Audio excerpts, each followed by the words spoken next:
Here we are in the shop. This is the Gladiator that we went out to sand dunes and got that broke the front axle.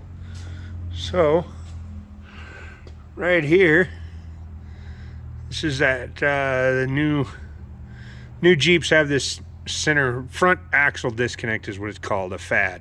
Anyway, it disconnects this axle shaft so that it doesn't spin when you're going down the road and increases 0.2% miles to the gallon or whatever. It's ridiculous to ever do it. Anyway, the cast housing breaks. Fairly common issue, but here we are. So I've got a new housing. He decided to upgrade it while he's at it, while we're doing this. So I've got the new axle out on the truck, picked it up.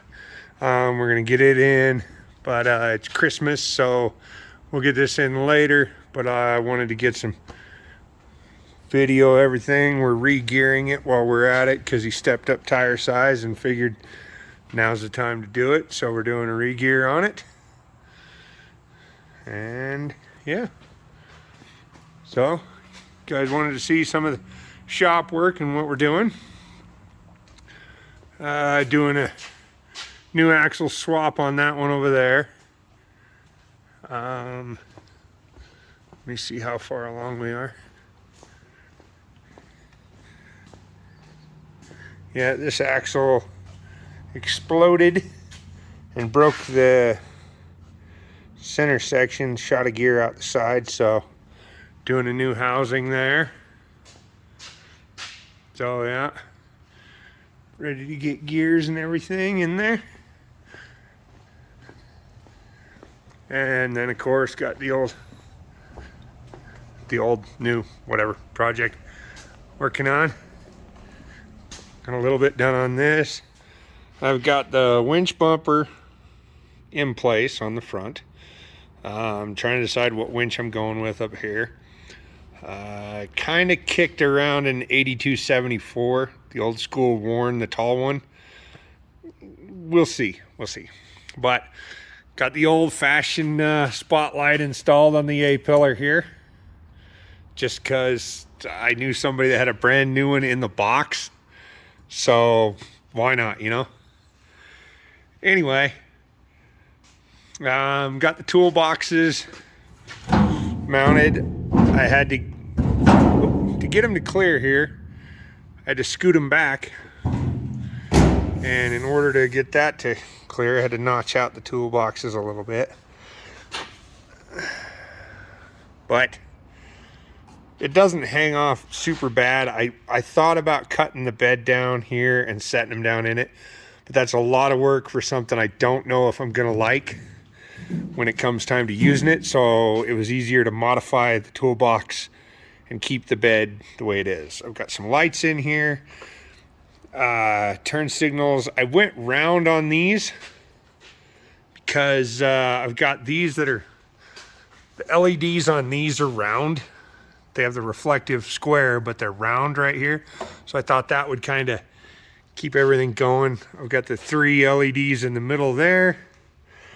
Got the 3 LEDs in the middle here. I've got flush mounted lights all around. Got my sling mounted temporary. I'm gonna move these mounts up higher. I'm gonna make some new brackets so this will fold into the bed and stay stowed there until I need it. So those will be kind of some different things moved around. I think I'm gonna do a gas can down in here, fire extinguisher on here, probably a fire extinguisher on the other side. I gotta get the fuel tanks tied in, a couple little things. But just a quick walk around on this, just to let you know, because I didn't go over it before. This is a 454. It's carbureted at the moment. I think I'm going to inject it kind of like the Trailmator is. 454, turbo 400 automatic, and a 203, which is an all-time four-wheel drive transfer case. That's why there's no hubs on it. Everybody thinks it's two-wheel drive or whatever. It's 203. I'm trying to decide between putting a 205 in it, because I have a bunch of spares for the Trailmator. Either put a 205 in it and do hubs on it, or because it's the 203 behind the 400, it's perfect for a doubler. So with the automatic, I may want the lower gears on this without going lower gears in the axles. Maybe. We'll see. I'm going to get it together and run it for a while and see what I think about it and modify from there. That's just the way I kind of do things. So we've got the old school light just because it's cool, because why not? And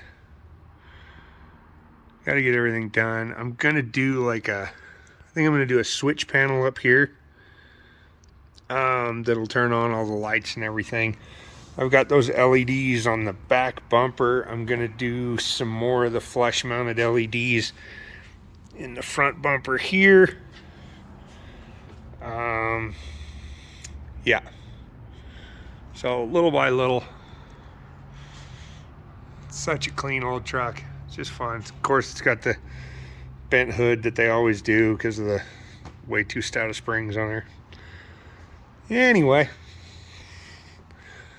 so instead of moving into the shop and cleaning up and finishing doing what I'm supposed to be doing, because all this stuff should be gone, I'm playing with my truck. But whatever. It's looking good. I'm loving the hell out of this thing. Like I said, I got to build some supports here for the toolboxes. I've just got them mounted and in. Nothing solid mounted yet, but I'm going to do, like I said, I'm going to do flip over, so this will lay down flat here. So if I'm not using it or don't need it, it's tucked in.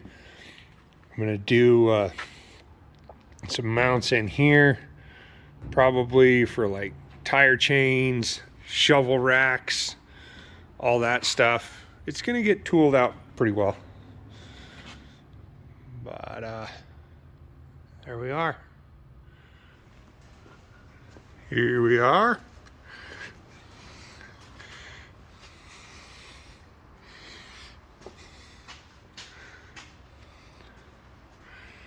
Got all the lights going.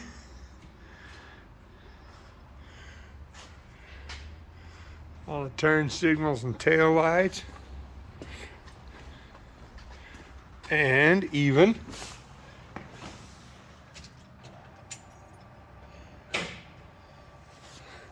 backup lights.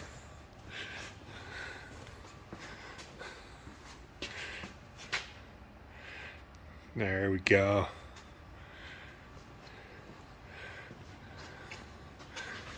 So I think I'm going to tie two more of these lights. I'm going to change those out to LEDs, and then those will also be backup lights. And then I'm going to do a switch over here that'll also turn just the load lights on, not just for backup, but